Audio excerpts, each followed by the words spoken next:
my number three is the movie that first sort of sparked my real hardcore interest in the Oscars, paying attention to them. And it was actually the same year you just talked about. This was the Sense and Wow. Sensibility year. So that's crazy coincidence. But the film that it was not Sense and Sensibility for me, but that film for me was Apollo 13. So this movie came out in 1995.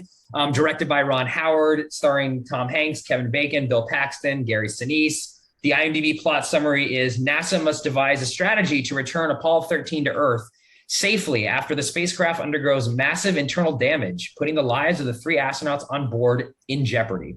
And a little bit of Oscar stats, and then I'll get into the movie. But this movie had 9 nominations that year, including Best Picture. It won 2 awards, not Best Picture. Braveheart won that year. Ed Harris lost his Best Supporting Actor to Kevin Spacey for Usual Suspects. And then James Horner's score, which I think is fantastic, that also lost to El Postino. But so for me, this movie, when I saw it as a kid in theaters, so I would have been a teenager, young teenager. I loved the movie when I saw it, and to me at the time, this sort of encapsulated what I felt a Oscar-worthy movie was. It's based on a true story. The story's very interesting, well acted, solidly done. It is not anything groundbreaking when it came to any of the filmmaking techniques. I mean, I guess the effects were pretty incredible. Yeah, for its time. Effects are great. For its time, yes. But it was a very good story that I thought was an important story of, how we as NASA was able to rescue these astronauts in space and get them back home. But it was an important story that was told really well. And I felt, okay, well, this is what, to me, a Best Picture winner would be what an Oscar was for. It was for a movie that was just telling a very good story. And I remember this is the first award show that I kind of had a dog in the race, or a horse in the race, I guess, where I was paying attention throughout the show of like, okay, Apollo 13, I love this movie. Why isn't it winning more of these awards? And I remember actually, I couldn't stay up all the way that night because I was in the East Coast, and, the Oscars always started late. They usually went long. So they're, past midnight is when they give out the Best Picture. So I wasn't actually able to stay up that night to see the Best Picture winner. And I remember the next morning, opening up the newspaper, because that was how I read the news back then, and seeing like, what is this Braveheart? Like, what is this movie? Like, which a movie I didn't see. I remember being annoyed that, Apollo 13 did not win because that was, again, a movie I felt that should be honored at the awards. So having recently watched this film, actually, because I've seen it a couple times, obviously, since then, I really like the movie. I still do think it is a very well done film.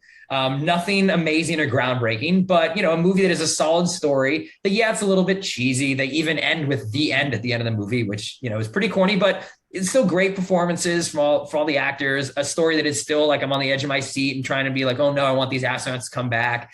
Great visual effects. And a movie that I do think still holds up well. And, even looking back at those films that were nominated for Best Picture, and Braveheart ended up winning, a movie I don't think is aged very well, a movie I actually have never really taken to myself.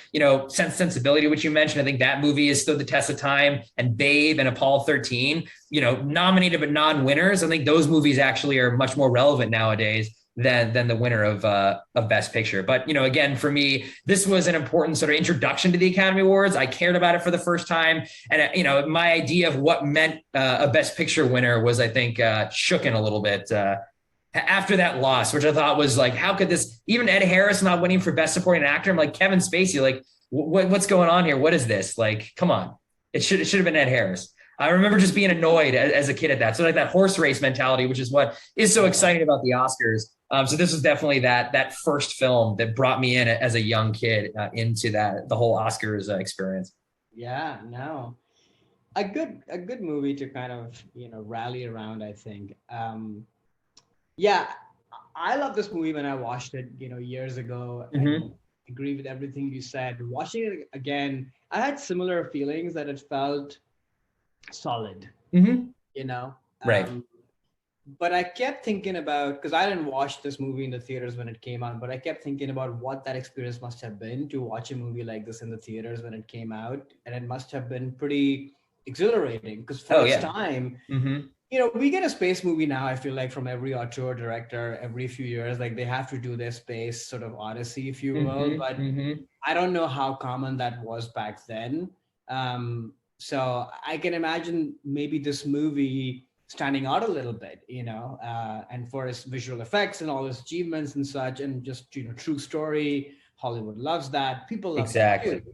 Mm-hmm. So all that was, I kept thinking about that. But otherwise, the movie holds up, entertaining, Yeah. solidly done. You see a lot of the tropes in the movie too. I feel like if this movie was made today, which not that First Man is like a perfect movie, at times quite boring, but I think what First Man does really well, which I kept thinking about, is the Vice character is explored a lot more versus here. The wife is sort of, even though she's nominated, the actress, for a best supporting actress, I forget her name, but yeah, she's sort of in the classic trope mold of wife of the hero. And exactly. even though you get like these, face cuts to her and her reactions and such, she's not really doing much in my mind. She's not given much to do with. And even Ed Harris, for that matter, I think this is sometimes where actor narrative, the agency of the character in the movie as to what they stand for kind of collides, and the sum total of that is probably bigger than the actual performance and what they're doing. He's barely there in the movie, actually, right? But he plays a very important sort of angle and device for the audience to empathize with what is happening. He's the only guy in the room, if you will, who's a bit of an audience surrogate in terms of not what they know but how they feel.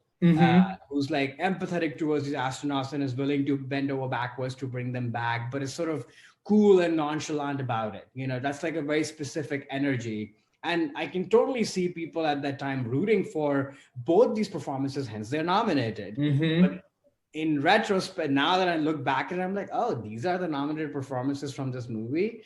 Good. Right. But fine. But that's, again, this is sort of my hot take on the Oscars, which I was saving for the end. But in my mind, there's actually no wrong winner or wrong nominee. They're bad movies and bad winners.